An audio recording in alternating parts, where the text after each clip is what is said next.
Selamat pagi semua. Pada kesempatan kali ini kita dari kelompok 4 dari kelas Metodologi Ilmu Politik ingin mewawancarai Bang Revo, angkatan 22 Ilmu Politik. Perkenalkan, nama aku Alexander Josan Murtanto. Perkenalkan, nama aku Yuda Putra Perkasa. Nama saya Fakih Safero. Oke, jadi pada wawancara kali ini kita akan mewawancarai mengenai topik rezim. Jadi aku mau nanya sedikit ke Bang Revo. Sebenarnya background Bang Revo ini untuk narasumber kami itu apa sih, Bang? Jadi berarti background saya nih. Background saya mahasiswa ilmu politik angkatan 2022. Sekarang saya peneliti di Muda Bicara dan juga sekarang lagi menjadi project research assistant di CSIS Indonesia. Jadi kalau untuk background, saya banyak melakukan penelitian terkait dengan politik dan juga mungkin nanti ada kaitannya juga dengan rezim politik sesuai dengan topik yang kalian bahas juga. Oke, baik. Jadi kita langsung aja deh. Kita langsung mulai ke pertanyaan pertama dari teman saya. Pertanyaan pertama, jadi bagaimana Bang Revo mendefinisikan rezim politik dalam konteks ilmu politik kontemporer? Oke. Jadi menurut saya rezim politik itu adalah sebuah seni untuk memerintah itu sendiri. Jadi maksudnya adalah di dalam rezim politik itu kita bisa melihat bagaimana secara komparatif, kan biasanya itu ada di materi komparatif politik sih biasanya. Di situ kita bisa melihat bagaimana perbedaan corak-corak pemerintah dari setiap negara. Makanya kita bisa melihat ada yang merupakan negara dengan rezim politik yang otoritarianisme atau yang demokrasi, dan ada juga yang hybrid demokrasi. Jadi di situ dalam konteks politik kontemporer kita memahami rezim politik untuk bisa memahami konteks bagaimana suatu negara itu melakukan seni memerintahnya itu sendiri. Mungkin seperti itu. Oke, untuk pertanyaan kedua, menurut Bang Revo nih, indikator apa yang paling penting untuk mengukur kualitas demokrasi suatu negara?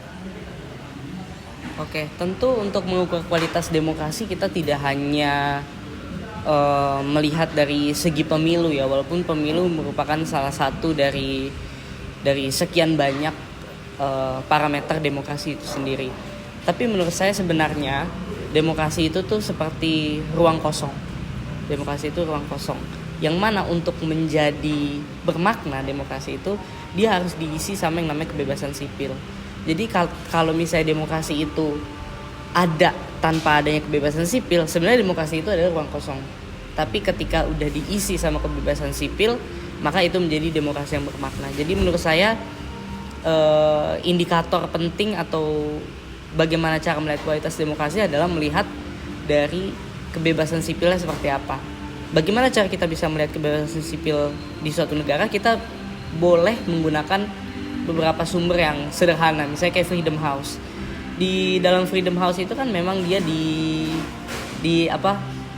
banyak sekali parameter yang bisa digunakan untuk bisa melihat apakah suatu negara itu demokratis atau enggak, mulai dari bagaimana kebebasan dia berinternet dan lain-lain. Jadi kita bisa menggunakan Freedom House untuk melihat kualitas demokrasi di suatu negara, seperti itu. Berarti kita harus lihat Freedom House ya, Bang Revo ya? Iya, itu cukup. Datanya setiap tahun dia update, dan kebetulan kalau misalnya konteksnya Indonesia, dia terus mengalami penurunan dan lumayan signifikan di tahun 2024 sampai 2023 tuh lumayan menukik. Oke, baik. Oke, lanjut langsung ke pertanyaan berikutnya, Bang Revo ya. Pertanyaan ketiga, mengapa konsep rezim penting untuk analisis perbandingan politik antar negara? Jadi tadi ya, saya pikir untuk memahami konteks, karena ketika kita ingin memahami dinamika politik suatu negara, kita tentu perlu memiliki pemahaman yang cukup mendalam terkait dengan rezim politik itu sendiri. Misalnya kita ingin menganalisis terkait perbedaan sistem antara Singapura dan Indonesia, tentu kita harus memahami dulu konteksnya. Oh, Singapura ini merupakan negara yang memang dari awal dia tidak memiliki niatan demokratis, jadi memang dari awal dia otoriter. Kalau Indonesia dia memiliki niat demokratis tapi pada ujungnya menjadi iliberal demokrasi misalnya. Jadi penting sekali untuk memahami konteks gitu. Berarti kita nggak bisa menyamaratakan semua negara gitu ya Bang Revo ya? Iya betul, karena dari awal mereka punya niatnya masing-masing. Oke, baik. Lanjut deh, kalau gitu aku yang langsung nanya Bang Revo. Menurut Bang Revo sendiri nih, apakah pemilu yang rutin itu dapat menjamin sebuah negara itu benar-benar demokrasi? Menurut Bang Revo tuh gimana tuh? Oke.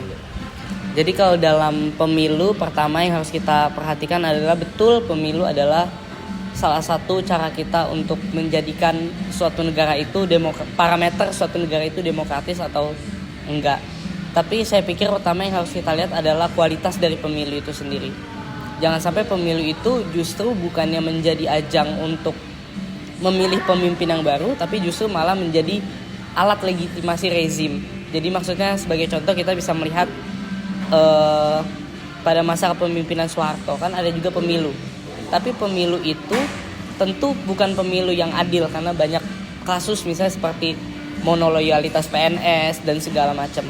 Tentu di situ nggak ada kebebasan yang tadi saya bilang, nggak ada kebebasan sipil. Bahkan dalam konteks memilih, sipil tidak memiliki kebebasan karena ada monoloyalitas PNS itu sendiri. Jadi pertama kita lihat dari kualitas pemilunya. Jangan sampai pemilu itu dijadikan alat legitimasi rezim supaya lebih kuat. Dan yang kedua, tentu pemilu bukan satu-satunya parameter demokrasi itu berlangsung dengan baik. Karena inti utama dari demokrasi itu adalah kebebasan sipil dan kemampuan sipil untuk bisa bebas, untuk bisa memberikan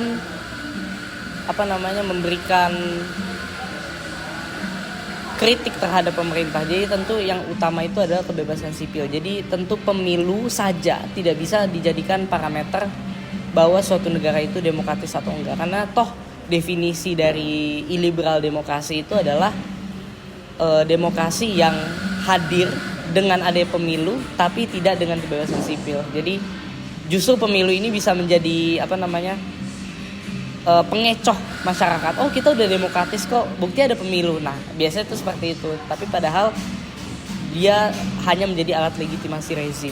Mungkin seperti itu. Baik, berarti kita tuh nggak cukup dengan pemilu aja Bang Revo ya? Cukup. Oke, baik. Kita berarti publik mesti berpartisipasi. Oke, lanjut deh. Kita lanjut ke topiknya itu mengenai negara kesejahteraan nih Bang Revo nih. Negara kesejahteraan itu kan kayak sering hubungan dengan rezim ya Bang Revo ya. Jadi menurut Bang Revo nih, Bang Revo tuh melihat negara kesejahteraan tuh sebagai tipologi rezim tersendiri atau lebih tepatnya sebagai karakteristik sosial ekonomi yang melekat kuat pada tipe rezim demokrasi tertentu. Kayak misalnya demokrasi sosial. Lalu menurut Bang Revo nih, pertanyaannya tuh kayak bagaimana negara kesejahteraan mempengaruhi legitimasi dan stabilitas rezim. Jadi menurut saya welfare state itu kan konsep yang diperkenalkan dari John Maynard Keynes ya dalam respon ekonomi liberal yang diperkenalkan baik oleh Adam Smith, David Ricardo dan teman-temannya pada era itu. Tapi menurut saya negara kesejahteraan atau welfare state itu adalah lebih kepada sistem ekonomi politik. Jadi tidak selalu melekat pada rezim tertentu. Misalnya kita ingin mengatakan bahwa rezim yang demokratis biasanya menerapkan welfare state. Saya rasa tidak selalu seperti itu. Walaupun memang ada kasus yang seperti itu seperti di negara-negara Skandinavia. Tapi kalau misalnya kita melihat Amerika Serikat, saya rasa itu masih menerapkan konsep yang neoliberal sekali. Tapi kalau misalnya kita melihat negara-negara yang demokratis di Eropa, kayak di Skandinavia, di Jerman, di Belanda, mungkin dia sifatnya memang lebih negara kesejahteraan. Jadi saya rasa itu juga tergantung konteksnya juga. Karena itu lebih kepada sistem ekonomi. Memang di dalam demokrasi kita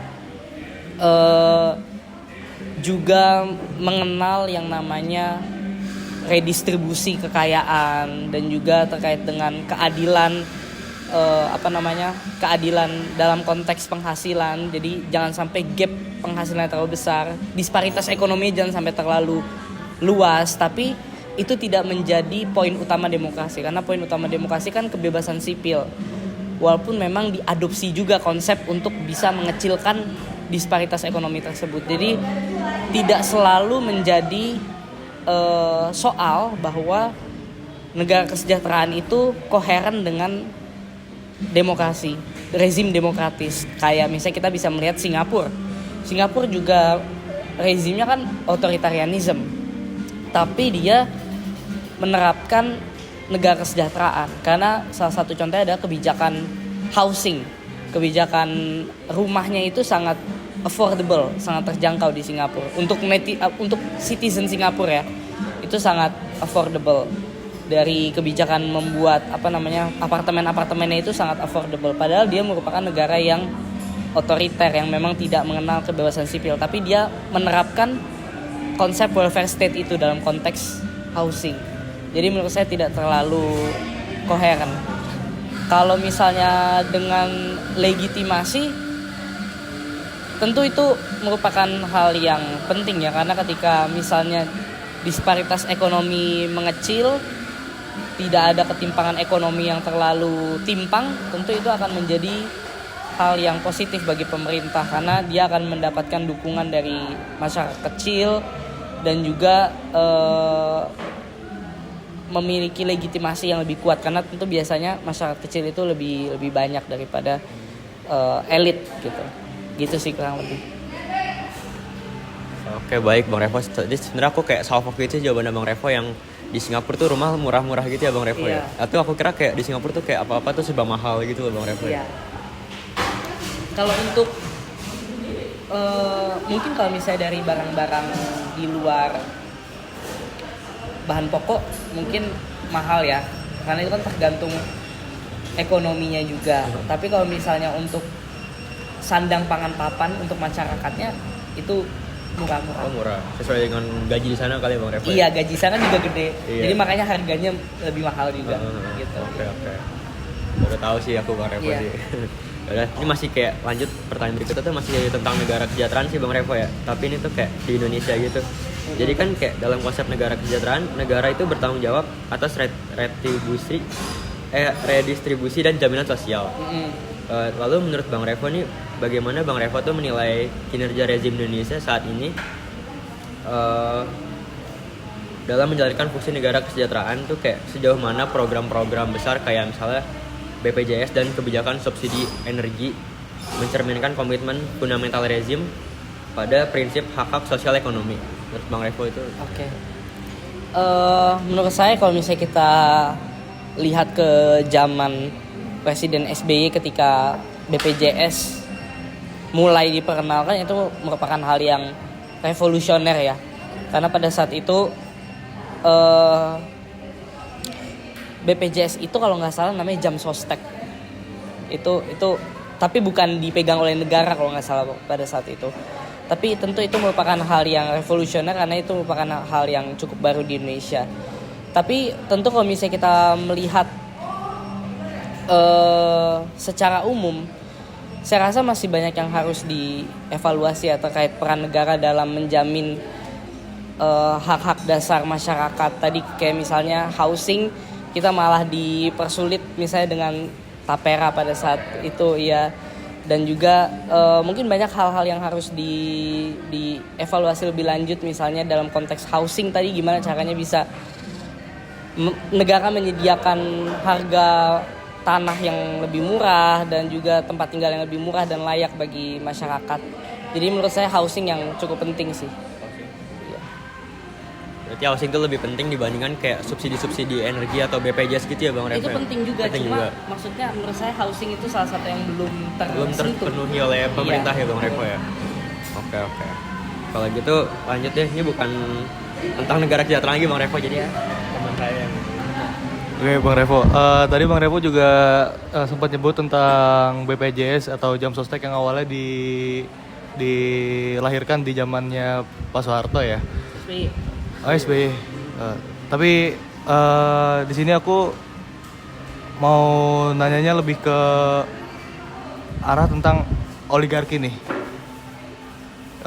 Para akademisi itu sering bilang kalau peran kuat oligarki ya kita tahu kelompok yang punya kekuasaan dan kekayaan lah dalam politik yang ada di Indonesia itu.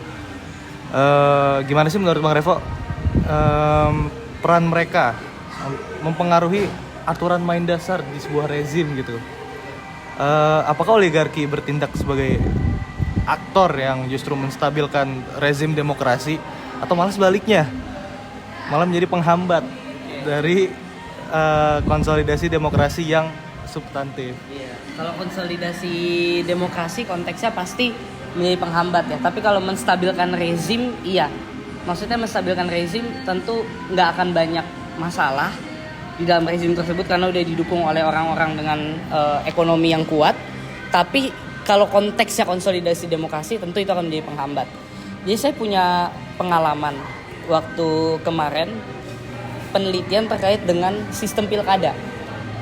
Jadi di DPR sekarang tuh ada pembahasan terkait dengan pilkada mau dipilih secara tidak langsung. Jadi pilkadanya itu dipilih sama DPRD setempat, baik yang gubernur maupun yang bupati. Itu lagi ada baru omongan-omongan aja. Nah, kita melakukan penelitian tentang bagaimana sih perspektif pengusaha.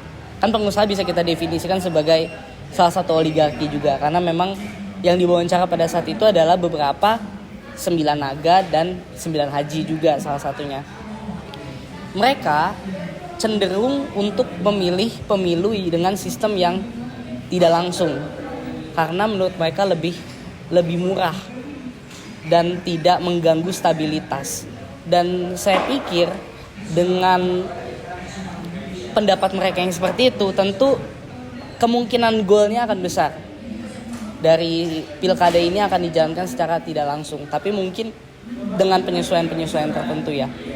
Jadi saya pikir tentu karena mindset dari oligarki itu biasanya profit, itu tidak pas dengan demokrasi yang adil, yang konsepnya lebih pengen equality, adil. Tapi kalau pengusaha atau oligarki kan dia pengennya profit untuk menguntungkan diri sendiri. Jadi ada mismatch di sini, nggak sesuai.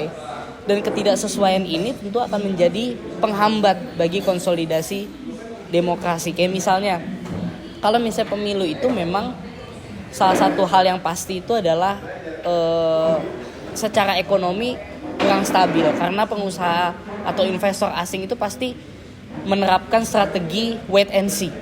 Mereka takut ada kerusuhan. Kalau kerusuhan mereka langsung cabut.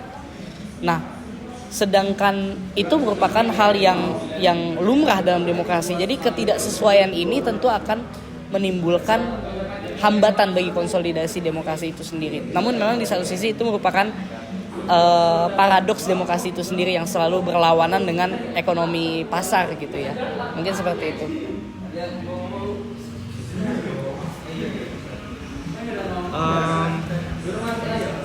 Saat ini tuh banyak negara yang masuk di klasifikasi sebagai rezim hibrida atau orang sebut anokrasi, yang berada di antara demokrasi dan autokrasi. Faktor-faktor struktural dan agensi apa saja yang menurut pengamatan Bang Revo paling signifikan mendorong lahirnya rezim hibrida ini? Dan tantangan apa sih yang ditimbulkan terhadap teori transisi rezim yang tradisional? Jadi sebenarnya rezim hibrida itu merupakan rezim yang tadi dia menjalankan election dengan rutin, tapi tidak dibarengi dengan kebebasan sipil. Sehingga ini juga merupakan bentuk dari iliberal demokrasi sebetulnya. Dan menurut saya Indonesia juga termasuk dalam rezim hibrida pada saat ini, karena dari beberapa parameter memang Indonesia ini tidak berada pada demokrasi. Beberapa menyebutnya sebagai partly free atau merupakan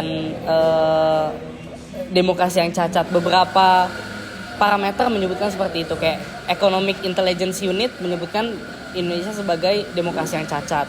Freedom House menyebutkan Indonesia sebagai negara sebagian bebas atau partly free. Dan agensi apa saja yang menyebabkan hal tersebut? Pertama tadi oligarki, karena tidak sesuai dengan nilai mereka yang sangat profitable, dan juga yang kedua menurut saya adalah kultur kita. Kultur politik kita masih sangat feodal. Jadi dalam artian tentu kayak misalnya kultur-kultur seperti presiden harus berasal dari Jawa, itu merupakan kultur yang sangat feodal, dan masyarakat kita kan juga merupakan masyarakat yang tidak terlalu rasional dalam konteks pemilihan umum. Jadi masih sangat mudah untuk dipengaruhi oleh narasi-narasi yang tidak substantif dan juga oleh politik uang salah satunya. Jadi kultur politik dan oligarki merupakan dua faktor penting mengapa Indonesia masih menjadi rezim yang hibrida, belum menjadi rezim yang substantif. Karena kan memang kalau dalam demokrasi itu sendiri yang dibutuhkan juga masyarakat yang rasional. Sedangkan masyarakat kita mayoritas belum rasional, sehingga tentu demokrasi ini berubah menjadi demokrasi yang sifatnya hibrid atau tidak bebas, tidak dibarengi dengan kebebasan sipil. Mungkin seperti itu. Oke, aku jadi penasaran nih, setelah lebih dari 2 dekade, apakah rezim Indonesia pasca reformasi telah mencapai tahap konsolidasi demokrasi yang matang? Apakah Indonesia saat ini lebih tepat dikategorikan sebagai demokrasi prosedural, atau malah beresiko tergelincir menjadi yang tadi kita bahas, rezim hibrida? Oke. Jadi Indonesia itu kalau misalnya secara studi memang mengalami stagnansi demokrasi sejak masa Presiden SBY. Itu dituliskan sama Ed Aspinall dan Yves Warburton. Di situ disebutnya sebagai stagnansi demokrasi. Dan memang di zaman Presiden Jokowi dituliskan sama peneliti yang sama mengalami regresi demokrasi. Jadi bukan stagnan lagi tapi mulai menurun. Nah, sekarang saya melihat Indonesia sebagai rezim hibrida. Sebenarnya rezim hibrida itu sama dengan demokrasi prosedural juga, karena kan demokrasi prosedural yang penting secara prosedur benar nih, dan secara prosedur itu bisa dimainkan keadilan dan justice-nya. Kayak misalnya, selama pemilu ada berarti kita demokratis gitu. Tapi kan sebenarnya tidak seperti itu juga.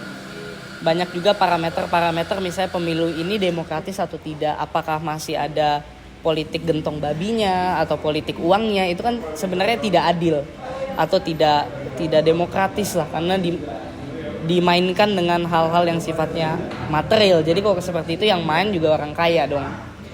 Dan kita bisa melihat sebenarnya refleksinya itu dari parlemen sebenarnya. Dari parlemen kita melihat mayoritas dikuasai oleh pengusaha juga, atau mayoritas diisi oleh orang yang kaya atau orang yang memiliki modal sosial kayak selebriti. Jadi ini juga menjadi refleksi kita semua ya, bahwa misalnya yang dipilih melalui proses demokratis ini merupakan pengusaha. Artinya ada tendensi bahwa pemilu itu harus dimenangkan atau secara struktural jadinya dimenangkan oleh orang-orang yang kaya saja, karena tadi politik uang dan lain-lain. Jadi tentu sekarang Indonesia berada di rezim yang hibrida, dan hal tersebut dipengaruhi oleh demokrasi yang masih sangat prosedural gitu. Oke, kita mungkin masuk pertanyaan terakhir kali Bang ya, sekali kita tutup juga.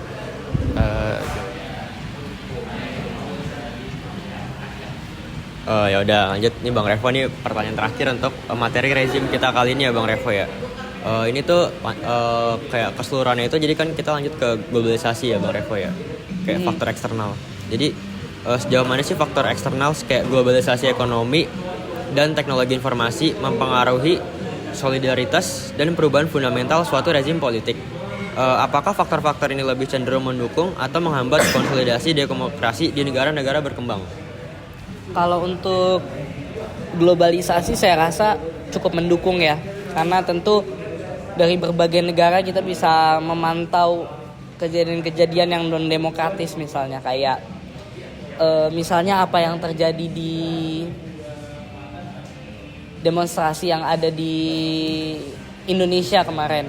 Itu kan juga menjadi perhatian internasional juga, sampai beberapa ada yang bilang demonstrasi yang kemarin di bulan September itu menginspirasi anak-anak muda di negara lain kayak di Nepal dan lain-lain. Itu tentu merupakan hal yang positif.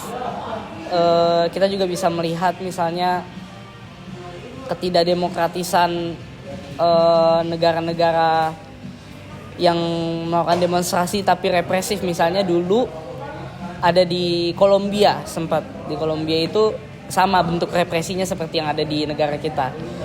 Nah, tentu itu merupakan hal yang positif ya, karena beberapa media asing memang dengan nilai-nilai demokratisnya dia biasanya mengecam apa yang terjadi di Indonesia. Misalnya dulu The Economist sempat menyebut Prabowo sebagai orang yang memiliki daddy issue di halaman pertamanya karena beberapa hal yang dianggap tidak demokratis atau kekanak-kanakan gitu. Dan kalau untuk media, saya melihatnya cenderung mengarah ke arah yang positif, tapi ada ancamannya juga. Ada satu buku ditulis sama Aim Sin Peng dan Rose Tapsell. Dia mengatakan bahwa pada awal kehadiran media sosial di Asia Tenggara itu merupakan hal yang sangat positif. Tapi cenderung negara itu melakukan deregulasi terhadap media-media itu, sehingga itu menjadi ancaman justru. Kayak misalnya adanya undang-undang ITE, penangkapan akibat kebebasan berpendapat, abis nge-tweet ditangkap kan sangat memungkinkan sekarang. Itu yang disebut sebagai digital authoritarianism. Dan itu juga menjadi ancaman, walaupun di satu sisi tentu secara gerakan sosial atau cara masyarakat sipil melakukan gerakan itu merupakan hal yang positif. Cuma tetap ada ancamannya juga dari deregulasi yang dilakukan oleh pemerintah itu sendiri. Mungkin itu. Baik, jadi aku tangkap tuh kayak rezim ini pasti selalu ada, kayak setiap waktu pasti ada Bang Revo ya di setiap negara itu ya. Betul. Karena rezim itu terkaitnya itu dengan demokrasi ya Bang Revo ya. Iya. Oke, baik. Mungkin kalau rezim pasti di semua negara ada, terus di Indonesia pasti juga bakal terjadi terus ya Bang Revo ya. Iya. Oke. Baik, mungkin wawancara kali ini sekian. Terima kasih untuk Bang Revo. Iya, sama-sama. Jadi wawancara topik rezim kali ini kita akan akhiri saja. Wassalamualaikum warahmatullahi wabarakatuh.